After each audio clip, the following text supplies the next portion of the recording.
नमस्कार। Discovery of spiritual India इस programme के अंतर्गत हम भारत की उन ऐसी खोज कर रहे हैं जो हमारे सनातन धर्म में लिखा था, हमारे शास्त्रों में लिखा था।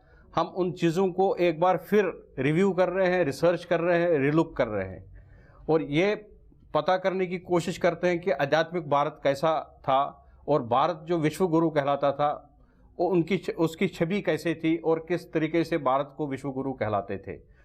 इस संदर्भ में हमारे साथ में बहुत सारे एपिसोड्स में अलग अलग ज्ञानी पुरुष, महापुरुष और संतों के साथ हमारी बातचीत होती है और हम हर टॉपिक एक अलग अलग टॉपिक लेकर उस टॉपिक पर डिस्कशन करते हैं और डिस्कशन के बाद में एक निचोड़ निकलता है कि उस एक्चुअल और ओरिजिनलिटी में क्या था वो।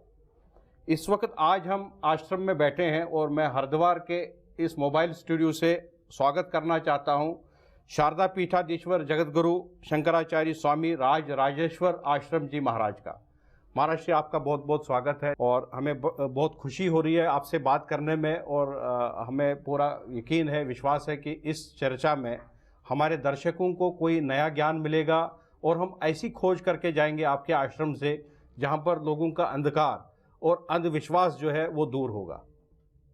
महाराज श्री, हरिद्वार के इस पावन भूमि पर आज हम यहाँ बैठे हैं। हरिद्वार की जो छवि थी वो कहीं ना कहीं आज किसी हद तक थोड़ा सा डाइल्यूट हो रही है। ये तपोभूमि कहलाता था। यहाँ पर ऋषि मुनियों ने हजारों सालों से तपस्या की और माँ गंगा के दर्शन मात्र से ही मुक्ति मिलती है, माँ गंगा के आचमन से मुक्ति मिलती है और स्पर्श से भी मुक्ति मिलती है। तो महाराज जी, सबसे पहले मेरा यही प्रश्न रहेगा, हमारे दर्शकों का ये प्रश्न रहेगा, किन हालातों में हरिद्वार का जो ओरिजिनलिटी थी वो चेंज हुई है और क्या वजह है, क्या रीज़न है जिसकी वजह से ये आज हरिद्वार में लोगों की आस्था धीरे धीरे कम होती जा रही है। आज इस देश का जो दुर्भाग्य है वो यही है कि आज इस देश का सामान्य व्यक्ति दिशाहीन हो गया है।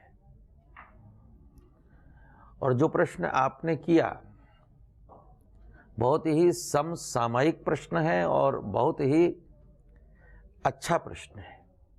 जी महाराज, मैं समझता हूं कि ऐसे प्रश्न जो है चैनल के माध्यम से, मीडिया के जो आज विविध आयाम हैं उनके माध्यम से समाज में आना चाहिए।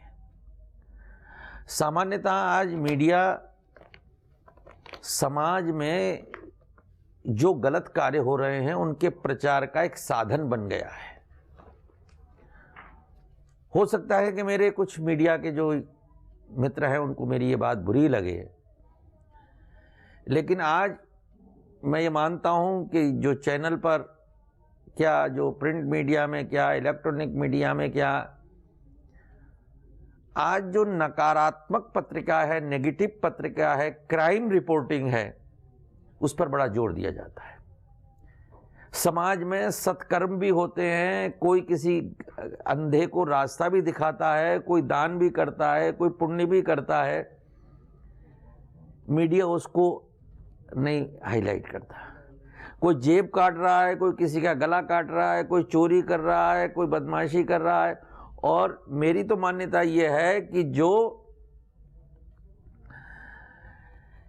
किसी भी चैनल या अखबार का जो सीनियर रिपोर्टर होता है वो क्राइम रिपोर्टर होता है और जो आध्यात्मिक रिपोर्टर होता है वो पार्ट टाइम रिपोर्टर होता है। तो ये इस देश का ही दुर्भाग्य है कि जो धर्म है वो पार्ट टाइम हो गया है और क्राइम फुल टाइम हो गया है। तो इसलिए जो सारे देश का जो प्रभाव है उससे हरिद्वार भी अछूता नहीं रहा है। सबसे बड़ी बात तो यह है कि स्वतंत्रता के पश्चात इस देश की जो एक सकारात्मक दिशा, जिसको महात्मा गांधी ने तय किया, गांधी ने यह विचार दिया था कि जब यह देश आजाद होगा तो आजादी के बाद इस देश में राम राज्य की स्थापना होगी। और वो राम राज्य कैसा होगा? वो राम राज्य वो होगा जिसमें दैहिक दैविक भौतिक तापा राम राज्य काहू नहीं व्यापा। राम राज्य यानी धर्म का राज्य होगा। आज कैसी विडंबना है कि आज हमारा जो भारतीय संविधान है वो भारतीय संविधान धर्मनिरपेक्ष संविधान के रूप में जाना जाने लगा है।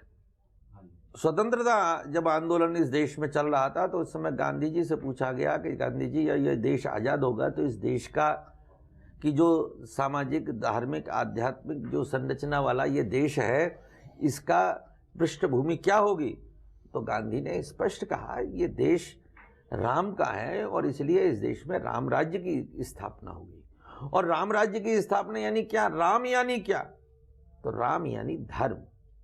और मैं आपको बताऊं कि विश्व में आज जो लोग कहते हैं धर्मनिरपेक्ष, एक धर्मनिरपेक्ष बड़ा अर्थहीन बेहुदा शब्द है।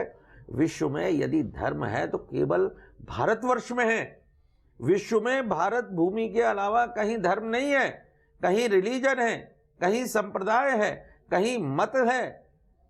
यदि धर्म है तो केवल भारतवर्ष में है, क्योंकि जहां जो वस्तु होती है उसी वस्तु का शब्द उच्चारण होता है। हमारे यहाँ घी होता है तो यहाँ घी है, हमें विदेशों में घी नहीं होता तो वहाँ बटर है, बटर का अर्थ घी नहीं होता, बटर का अर्थ मक्खन होता है, घी का अर्थ घी होता है। ऐसे ही धर्म केवल भारत में है, इसलिए धर्म भारत धर्म प्राण देश है और राम धर्म की प्रतिमूर्ति है। रामो विग्रहवान धर्मः। यदि राम को देखना है, धर्म को देखना है तो राम के रूप में हम देख सकते हैं। और इसलिए राम राज्य कैसा होगा कि उस राज्य में किसी को भय भूख भ्रष्टाचार आतंक ये कुछ नहीं होगा।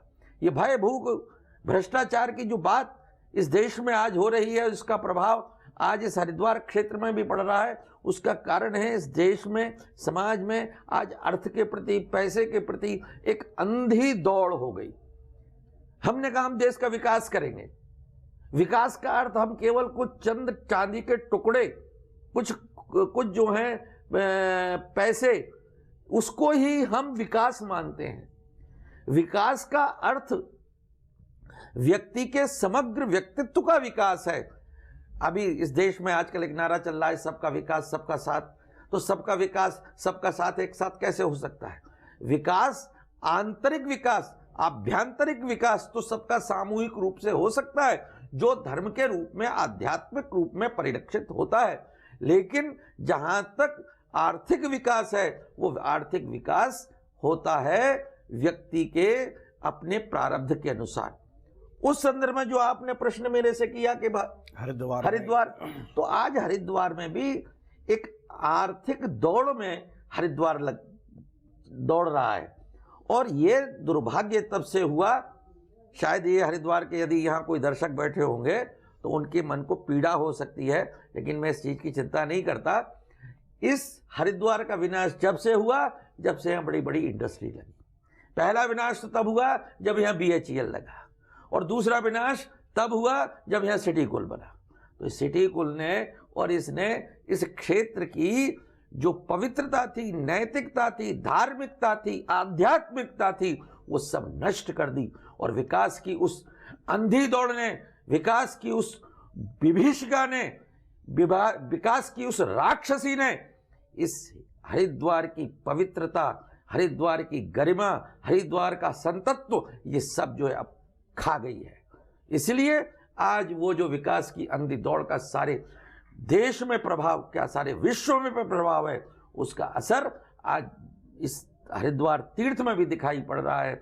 आज हरिद्वार तीर्थ में जो है ये पुष्प वाटिका वृक्ष कम दिख रहे हैं, जो है बड़े बड़े अट्टालिकाएं, बड़े बड़े इसके सीमेंट के और जाल दिख रहे हैं। हरिद्वार आज हरिद्वार न रहकर आज जो है अंग्रेजों का हरद्वार बन गया है। तो इसलिए जो चिंता है वो वास्तव में बहुत समसामयिक है। और मैं चाहता हूं कि हरिद्वार के जो विकास के कार्यक्रम बने, मैं उत्तर प्रदेश और केंद्र दोनों सरकार को इस चैनल के माध्यम से बताना चाहता हूं कि अरे नेताओं, तुमने इस राजनीति को तो छोड़ा नहीं, कम से कम मेरे इस हरिद्वार पे तो कृपा करो। विकास की इस अंधी दौड़ में हरिद्वार की पवित्रता को कम से कम नष्ट मत करो। महाराज जी, बहुत ही सुंदर आपने अपने शब्दों द्वारा प्रकाश डाला और इस बात का ये बहुत स्पष्ट हो चुका है कि कमर्शलाइजेशन की वजह से ही हरिद्वार जो एक पवित्र भूमि थी, आज वो कमर्शलाइजेशन की वजह से एक शहर बन गया है, सिटी का रूप ले चुका है। और जब कोई भी शहर इंडस्ट्रियलाइज होता है, सिटी का रूप लेता है, तो स्वाभाविक तौर पर वहाँ पर क्राइम भी होगा, वहाँ पर लोग ज़्यादा बसेंगे और माइग्रेशन भी बहुत ज़्यादा होगा उस एरिया में, और व्यवसाय, ट्रेड और बिजनेस भी चलेगा। तो संत महात्मा जो यहाँ हरिद्वार में रहते थे, वो अब ये धरती, ये भूमि छोड़ के अब अपर एरियाज़ में, जो हिली एरियाज़ की तरफ, वहाँ जाने लगे हैं। जैसे ऋषिकेश के ऊपर में उत्तरकाशी और बाकी एरिया जो पहाड़ी इलाके हैं, वहाँ की तरफ बढ़ने लगे हैं। महाराज जी, वहाँ भी आप अगर देख लेंगे कि मतलब अब ऋषिकेश की बात करें हम, या उत्तरकाशी की बात करेंगे, या पहाड़ी इलाकों की बात कर लेंगे, अभी इतना बड़ा यहाँ पर त्रासदी हुई उत्तराखंड में, और वहाँ भी कमर्शलाइज हुआ है, वहाँ भी लोगों ने गेस्ट हाउसेस बनाए हैं, वहाँ भी लोगों ने होटल बनाए हैं, हायर एरियाज़ में भी। तो गवर्नमेंट के लिए क्या, अब आप हरिद्वार को अगर हमने वापस ओरिजिनल धार्मिक सिटी का एक रूप देना हो, ऋषिकेश को ओरिजिनल धार्मिक सिटी का एक रूप देना हो, जहाँ संत महात्मा ही हमें मिले, आध्यात्मिकता हो, कोई भी व्यक्ति भारत से आए या बाहर के देश से आए, जो थका हो, जो एंग्जाइटी रिडन हो, जिसको पीस ऑफ माइंड ना हो, और संत महात्माओं के दर्शन मात्र से ही उनको शांति मिले, तो ये नए रूप से इनका निर्माण कैसे कर सकते हैं हम, हरिद्वार का, ऋषिकेश का, और अपने इन पहाड़ी इलाकों का, जहाँ पर ये पूरा एक धर्म नगरी ही बन जाए। आपने इसमें दो प्रश्न किए। पहला प्रश्न है आपका कि जो यहाँ पहाड़ की ओर जो साधु महात्मा बढ़ रहे हैं, तो ये तो बहुत अच्छी बात है, बढ़ने चाहिए, लेकिन साथ में वहाँ तो होटल और गेस्ट हाउसेस भी तो पीछे जा रहे हैं। वो मैं जी दोनों प्रश्नों का उत्तर दूंगा। जी महाराज जी। साधु महात्मा ऊपर की ओर जा रहे हैं, मुझे बहुत अच्छा आपने ये, यदि जा रहे हैं तो जी महाराज, बहुत आपने अच्छा मुझे एक समाचार दिया। लेकिन जितने साधु महात्मा जा रहे होंगे उनकी तो मुझे गिनती नहीं मालूम, लेकिन जितना इस देवभूमि से पलायन हो रहा है वापस, वो एकदम चिंता का विषय है।